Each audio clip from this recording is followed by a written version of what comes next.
Assalamualaikum warahmatullahi wabarakatuh. Bismillah, alhamdulillah, wala haula wala quwata illa billah. Amma ba'du. Saudaraku kaum muslimin wal muslimat rahimakumullah.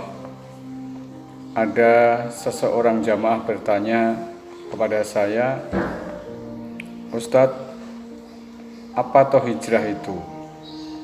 Dan apa hakikat hijrah itu? Lalu makna hijrah di masa pandemi itu seperti apa atau bagaimana? Saya akan menjelaskan pertanyaan simpel itu dengan yang singkat pula. Hijrah itu artinya adalah pindah, berpindah dari satu tempat ke tempat yang lain, dari satu kondisi yang lain. Kalau dulu sejarah hijrahnya memang Rasulullah SAW diperintah oleh Allah meninggalkan kota Mekah menuju ke Yasrib atau ke Madinah. Itu pindah tempat. Tetapi pada saat tertentu ketika Rasulullah sudah stay, sudah mapan di Madinah, seorang sahabat bertanya, Ayul hijratu afdalun ya Rasulullah. Hijrah apa yang paling utama wahai Rasulullah? Lalu Rasulullah menjawab dengan man hajaros sayyi'at. Hijrah yang utama itu adalah orang yang berpindah meninggalkan perbuatan-perbuatan maksiat. Bahkan dalam hadis yang lain Rasulullah menyebutkan orang hijrah itu apa? Wal muhajiru man hajaro ma nahallahu anhu. Bahwa orang hijrah itu atau muhajir itu adalah orang yang meninggalkan apa yang menjadi larangan Allah Subhanahu wa taala. Jadi intinya hijrah itu adalah berpindah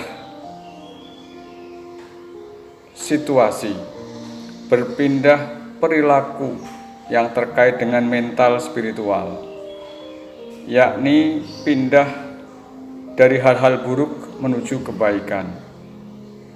Kemudian kalau diperluas lagi, pindah dari kekurang taatan pada Allah menuju ketaatan dan ketakwaan. Lalu pindah dari setiap perbuatan dosa menuju perbuatan yang penuh pahala.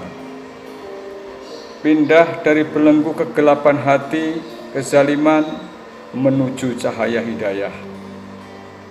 Bahkan pindah dari karakter yang kurang baik menuju akhlakul karimah. Itulah makna utama hijrah itu. Adapun saudaraku, di masa pandemi ini, hijrah ini sekaligus menjadi alat evaluasi buat kita untuk bermuhasabah. Mengapa Allah tidak segera mengangkat wabah COVID ini dari negeri kita? Wabahnya juga cukup panjang. Hal ini menjadi ujian bagi hamba-hamba yang beriman. Apakah kita termasuk orang yang sabar menerima cobaan Allah, lalu menyikapinya dengan meningkatkan ketakwaan kepadanya, dengan mendekatkan diri kepadanya, atau sebaliknya, kita tidak sabar menghadapinya, lalu dengan melakukan tindakan-tindakan kontraproduktif, mengedepankan nafsu dan egonya, serta kian jauh dari Allah. Ini tampak sekali siapa kita kalau kita mau melihat di era pandemi ini. Sebab saudaraku, pandemi panjang ini tidak akan pernah selesai tanpa campur tangan kita sebagai penduduk bumi dan Allah sebagai penguasa langit dan bumi.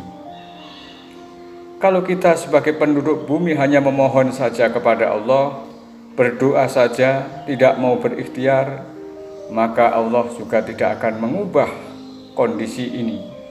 Karena apa? Dalam firman-Nya Allah sangat jelas, innallaha la yughayyiru ma biqaumin hatta yughayyiru ma bi anfusihim. Sesungguhnya Allah tidak akan mengubah keadaan suatu kaum sehingga mereka mengubah keadaan diri mereka sendiri. Artinya kita harus menyatukan konsep ikhtiar dan tawakal. Karena sekarang ini kan banyak sekali orang terbelah. Yang satu mengedepankan, ya sudah terserah saja, kita tinggal jalani saja. Mau mati, mau hidup, mau terkena COVID, itu terserah Allah. Pokoknya kita normal-normal saja. Itu kategorinya adalah kategori kaum Jabariyah. Ya. Dia hanya hidup itu sekedar menjalani, tidak mau usaha. Sedangkan kelompok lain sebaliknya, ya, malah dia itu meniadakan takdir. Karena apa? Karena baginya adalah takdir itu yang menentukan diri sendiri. Kita harus kerahkan ilmu, kerahkan tenaga, kerahkan uang, kemampuan, ya, supaya kita menjadi hebat. Ini juga tidak benar, karena ini meniadakan takdir. Yang benar adalah kita itu mengatasi persoalan COVID harus menyatukan antara ikhtiar dengan sungguh-sungguh. Kita harus mengikuti aturan-aturan ahlinya, bagaimana kita bisa menghindari wabah. Kemudian tidak boleh lupa bahwa Allah Subhanahu wa Ta'ala sebagai penguasa langit harus kita ketuk, kita mohon sambil beristighfar, berzikir kepadanya. Insya Allah dengan cara seperti itu, maka Allah akan segera mengangkat wabah COVID ini dari muka bumi kita tercinta. Demikian, wallahul muwaffiq ila aqwamit thoriq. Assalamualaikum warahmatullahi wabarakatuh.